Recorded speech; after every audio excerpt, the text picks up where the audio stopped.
Hey there. So I wanted to record this video today.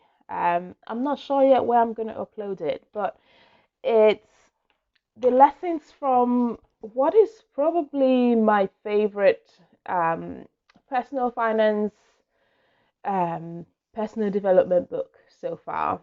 And I have shared this book before and sort of why I rate it up there. So a lot of the time, finance books can be dry.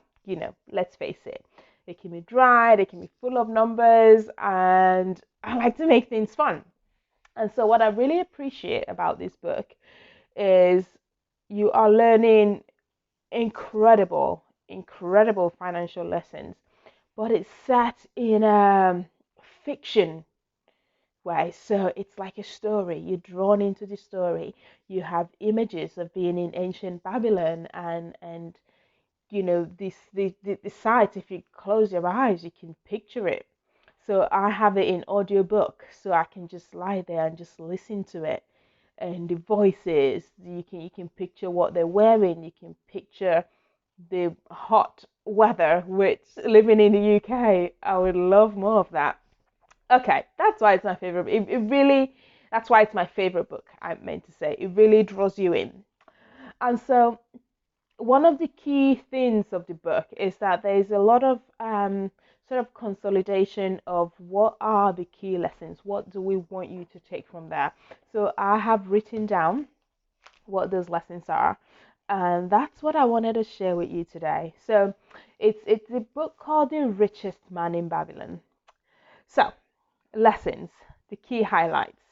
Number one, it says 10% of your income must be set aside.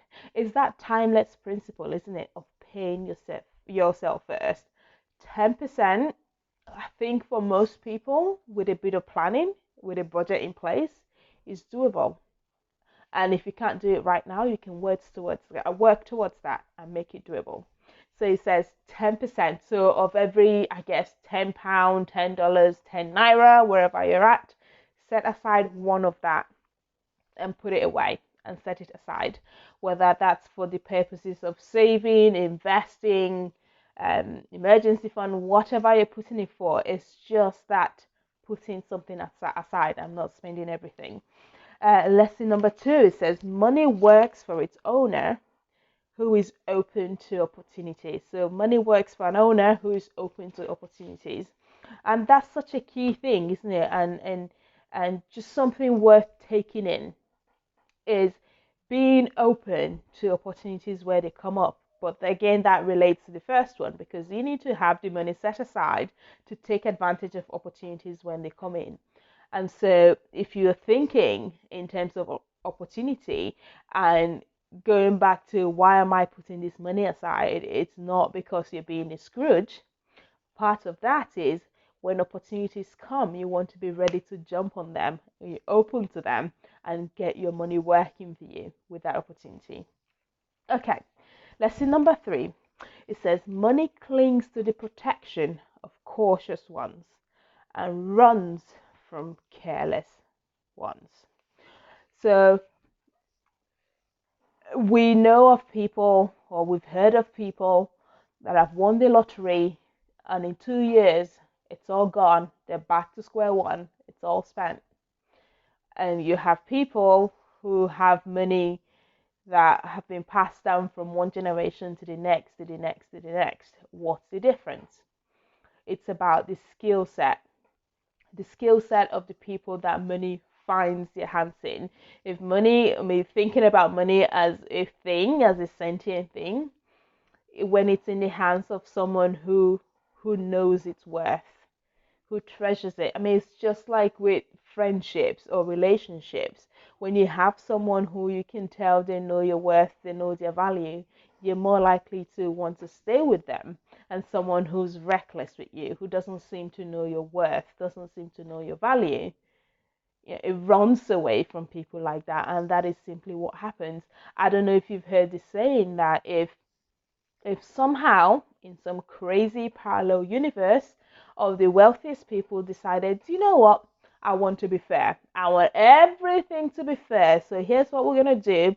We're going to distribute all the money globally, and have everybody have an equal share, it's that within a few months, years, the money will somehow end up in the hands of the same people that had it. So things would go back to what they are now, because the people who know the worth of money, somehow they seem to attract more of it. And when I say know the worth, it's not just about being stingy. It's not just about refusing to spend at all, because again, that wouldn't align with the previous point, which is being open to opportunities, spending it when you need to spend it, holding it when you need to hold it, and knowing the difference. Okay, lesson number 4, that money runs away from those who invest in reckless and dangerous investments for someone. So, money runs from those who invest in reckless and dangerous investment for someone who simply does not understand. So, this is going to investments.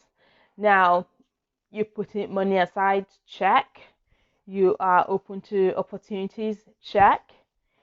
You are trying to be careful to have it for opportunities, check. Now, not every opportunity is created the same. Not every opportunity is equal. People who invest in things that either they don't know anything about or they're not interested enough to learn about it, that's dangerous. That's dangerous, because how do you know if it's working or not? If you don't know anything about it, you don't know how to assess if it's working, you don't know how to grade it, you could literally be told anything, and before you know it, it's all gone. So investing in things you either don't understand, or things that just seem too good to be true.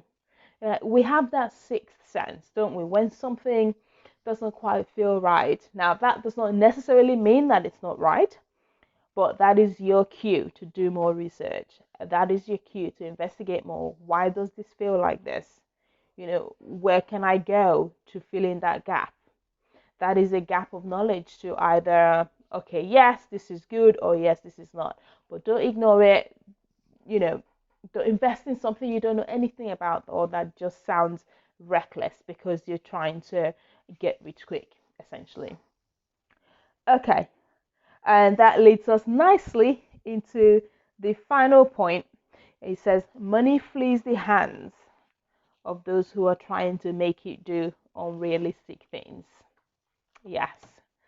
So, trying to make money go from 1 to 100 in 2 days, that's unrealistic, which is where financial education comes in, and where reading books like this comes in, because you then start to gather a wealth of information, knowing, what can be expected, what is reasonable, things that you take your time to build and get up there, then you have strong foundations that are going to last, versus trying to make your money do unrealistic things.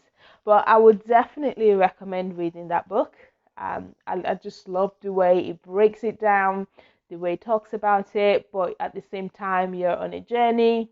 It takes you through, the life of different people. And yeah, just engaging, definitely captivating. So that's what I wanted to share today. I hope you enjoyed the story, and yeah, I don't know where I'm gonna post this, but wherever I post it, comment and let me know how you find it. Okay, talk soon.